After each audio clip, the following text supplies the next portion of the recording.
Battus, meurtris, épuisés, difficile à croire, mais ces migrants africains sont les plus chanceux.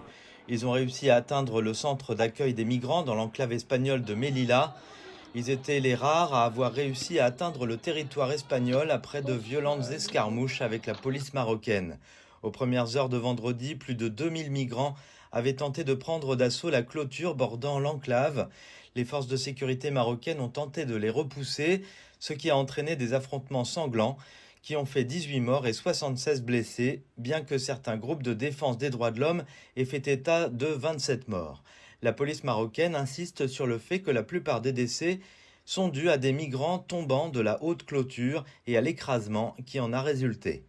Je veux envoyer un message de solidarité et d'engagement du gouvernement espagnol à nos forces de sécurité qui protègent notre souveraineté nationale et l'intégrité de notre territoire, en arrêtant toute tentative violente d'attaquer la clôture à notre frontière à Melilla.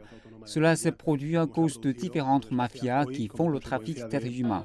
La dernière décennie a vu des incidents similaires à Melilla et Ceuta, une deuxième enclave espagnole également sur la côte marocaine. Les migrants tentant de franchir la frontière terrestre de l'UE avec l'Afrique pour commencer une nouvelle vie sur le vieux continent.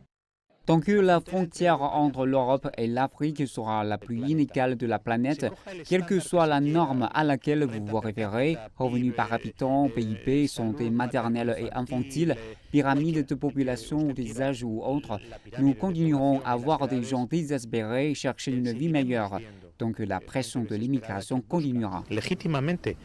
Les groupes marocains de défense des droits de l'homme affirment que les affrontements faisaient partie d'une intense répression de l'immigration clandestine depuis que les forces espagnoles et marocaines ont repris leur patrouille conjointe en mars. L'Espagne et le Maroc ont intensifié leur coopération depuis que Madrid a adopté une position pro-marocaine sur le territoire du Sahara occidental que le Maroc revendique comme le sien.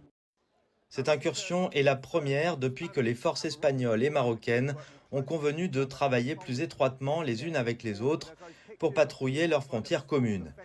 Mais comme l'ont montré ces images, les migrants tentent de traverser désespérément et à tout prix la frontière les séparant de l'Europe.